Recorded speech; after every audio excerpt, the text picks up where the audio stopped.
Olá, seja muito bem-vindo ao canal.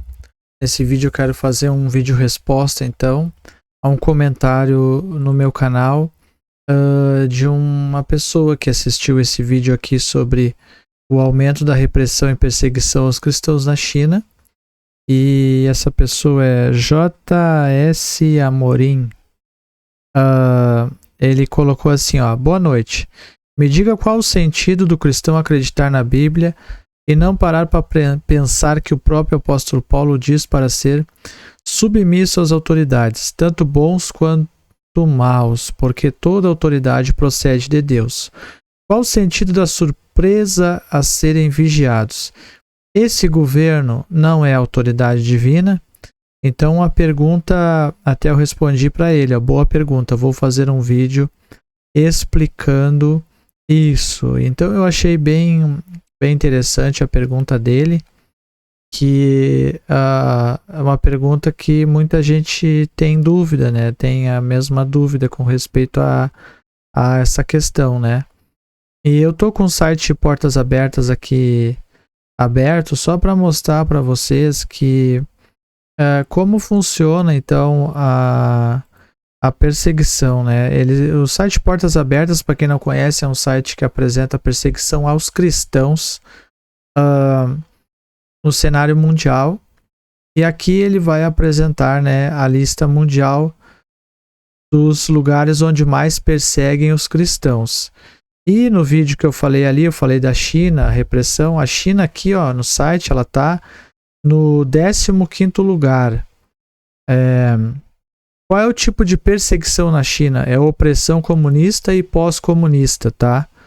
A religião deles é o agnosticismo, tá? Como é a perseguição aos cristãos na China? Então esse site aqui ele vai mostrar, vai dizer o que acontece. O cristianismo na China pode ser percebido e tratado de forma diferente dependendo de onde é praticado, mas sempre está à mercê do Partido Comunista Chinês. Igrejas não registradas, mesmo as que antes eram toleradas, são consideradas ilegais. Então, se a igreja não for registrada, tiver sem o alvará do Estado, ela pode ser fechada, né? Menores de 18 anos são proibidos de frequentar a igreja. Há vigilância, monitoramento intenso de todos os líderes da igreja. Abre aspas aqui, ó, alguns líderes da igreja foram levados para tomar chá, ou seja, interrogatórios informais de autoridades. Tornou-se inseguro para os irmãos e irmãs na fé se conectarem em grupos. Caso contrário, eles podem ser questionados pelas autoridades a qualquer momento. Então, há uma repressão muito grande aos cristãos ali, ó. Como são perseguidas as mulheres? A política do filho único na China não está mais em vigor, mas é reconhecida por ter criado um desequilíbrio de gênero no país. As consequências é que afeta a vulnerabilidade das comunidades cristãs nos países vizinhos, além de criar pressão adicionais sobre mulheres chinesas. Mulheres cristãs em país vizinho podem ser vendidas como noivas para homens chineses. Então veja o que está acontecendo lá. Mulheres que atuam como líderes cristãs são perseguidas. Como muitas igrejas, especialmente as domésticas, são lideradas por mulheres, elas são igualmente afetadas por perseguição, discriminação e intolerância. As cristãs podem ser presas se suas atividades religiosas forem descobertas. Então veja só, se for descoberta a atividade religiosa de uma mulher na China, elas podem ser então presas, né? Então olha só o nível que está a coisa lá, né? As mulheres cristãs de origem muçulmana e budista enfrentam grande pressão se sua fé for exposta.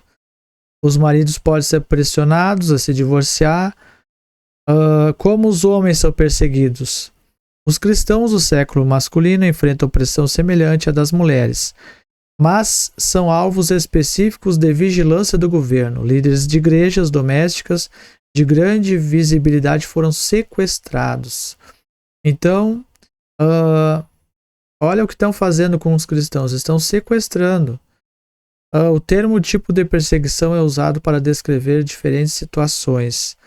Os tipos de perseguição aos cristãos são opressão comunista e pós-comunista e paranoia ditatorial. E aí lá é o seguinte, ó.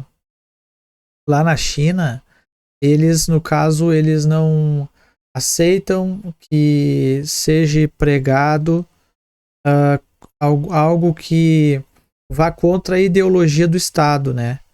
Então, se eles acharem que os cristãos estão falando muito de Jesus e acharem que isso está indo contra a ideologia do Estado e que os cristãos estão falando pouco sobre o Estado, porque lá é ensinado que o Estado vem em primeiro lugar, eles então são passíveis de punição. E o irmão falou até que ponto, né, a pessoa então deve ser submissa ao Estado. É disso que eu quero tratar aqui, mas eu mostrei o contexto do que acontece lá. Então o Estado comunista do Partido Chinês, ele ataca, persegue, tira a liberdade dos cristãos.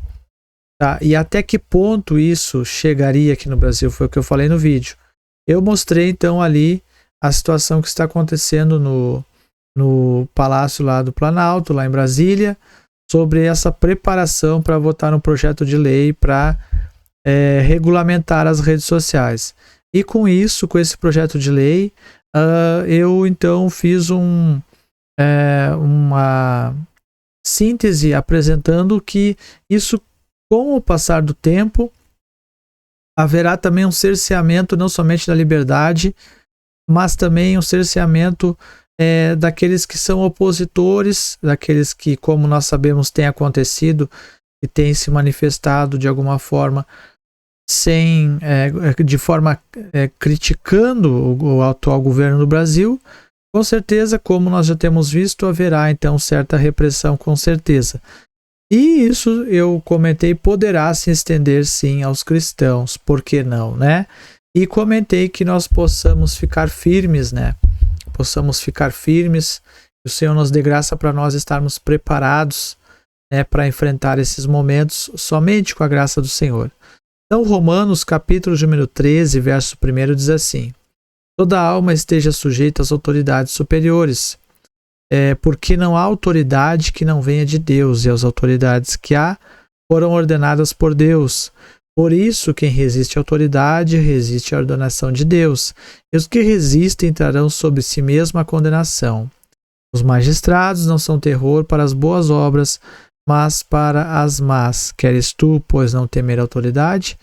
Faze bem e terás louvor dela. Então aqui nós vemos que o apóstolo Paulo, ele incentiva a obediência às autoridades. Agora a questão é, até que ponto, né, nós devemos ser obedientes às autoridades? E é isso que eu quero apresentar para os irmãos aqui. Até que ponto você deve ser, então, obediente a uma autoridade? Bom, o apóstolo ele vai reafirmar, então, explicitamente o seu tema no amor, no capítulo 13, né? Amar, respeitar. Mas não há razão para supor que ele tenha deixado no início do capítulo 13. Assim como Romanos 12, verso 9, detalha as prioridades do amor nas relações pessoais, Romanos 13 trata do amor no sentido de dar a César o que é de César. Isso em si é uma forma de amor a Deus quanto aos outros. Então, respeitando o que é do Estado, pagando impostos, isso é uma forma de amor, né? Parte da integridade cristã é a responsabilidade cívica com o Estado. Essa começa com o senso de obrigação de honrar autoridades governantes. Esse senso, por sua vez, tem uma base teológica, que é a soberania de Deus expressa em seu estabelecimento da instituição dos governos humanos. Então aqui nós vemos que realmente as autoridades, elas foram constituídas por Deus. Agora nós temos que ver quando é possível desobedecer a autoridade como cristão. Será que isso é possível? Será que a Bíblia nos dá esse aval?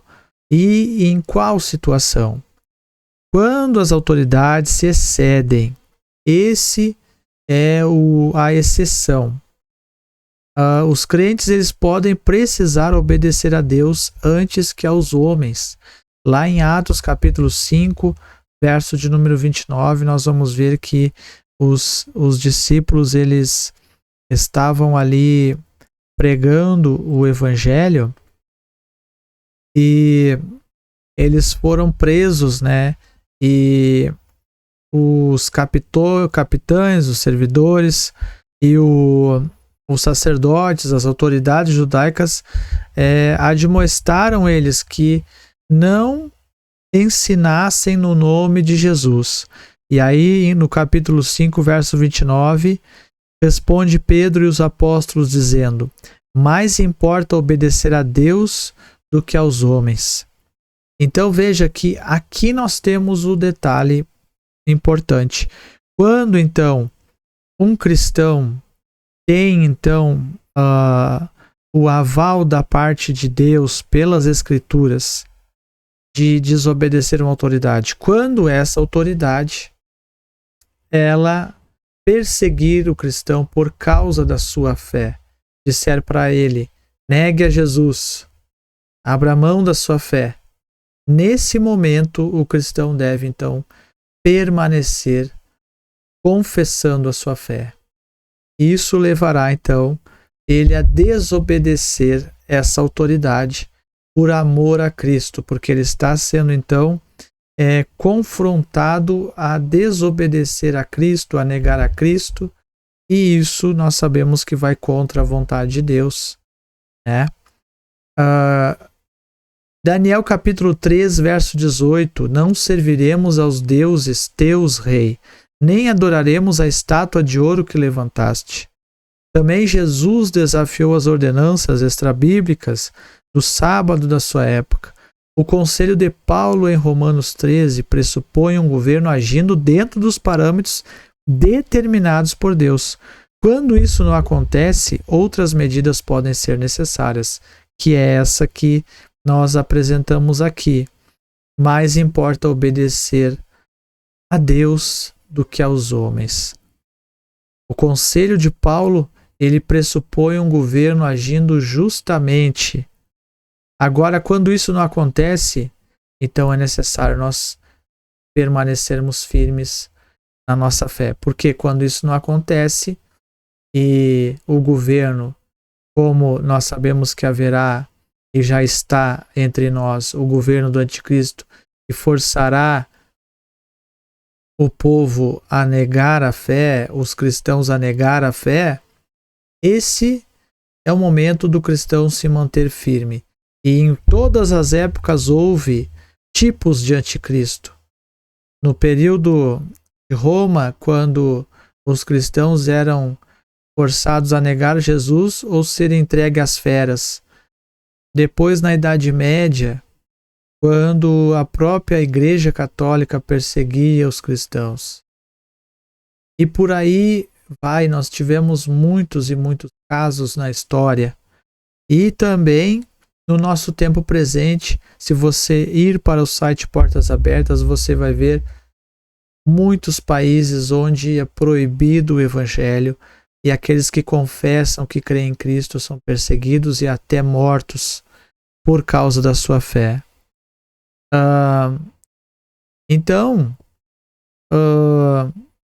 essa afirmação se mostra verdadeira em muitas ordens sociais, né? A afirmação de ter que desobedecer o governo para obedecer a Deus, obedecer a Cristo. Em muitos lugares do mundo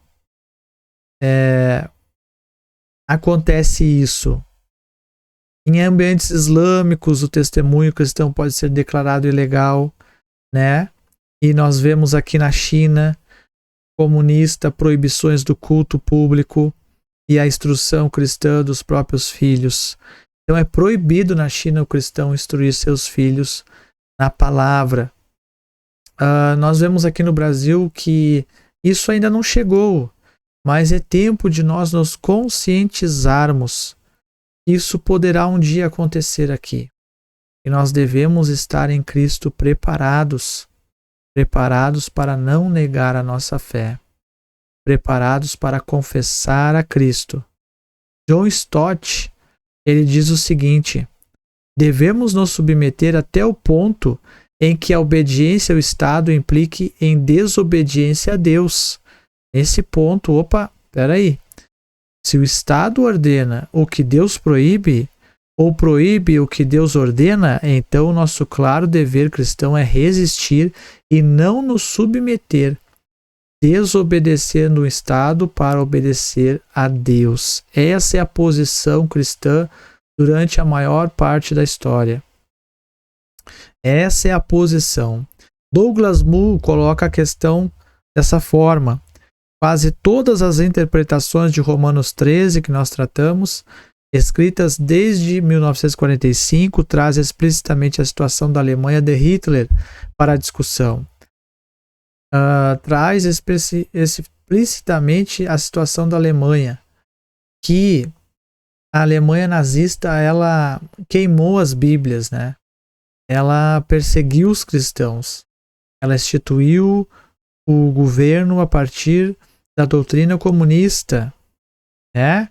Todo esse sistema de regras e exceções parece muito organizado para muitas pessoas, principalmente considerando os horrores da Alemanha nazista do século XX.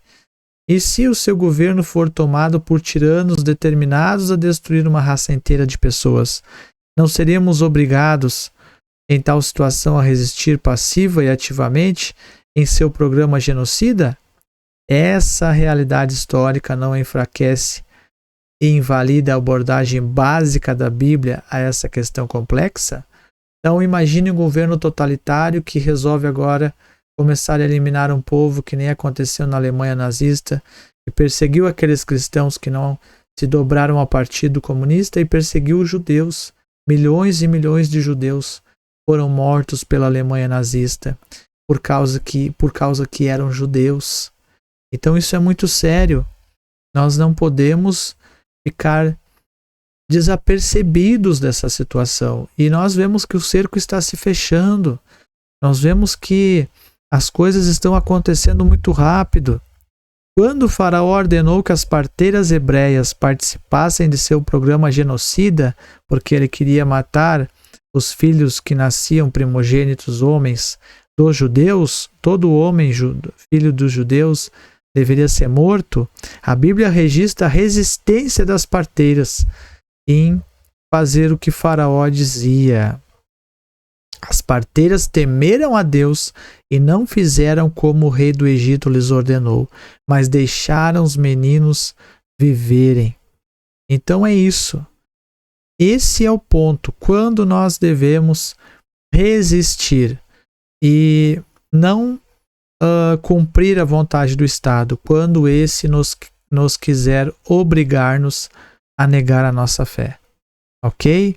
Espero ter ajudado aí, dado uma resposta convincente, e você tenha toda a liberdade então para deixar nos comentários seu pensamento, né? Comentar alguma outra dúvida que você tenha, e até o próximo vídeo então, se Deus assim nos permitir. Que Deus nos guarde, em nome de Jesus.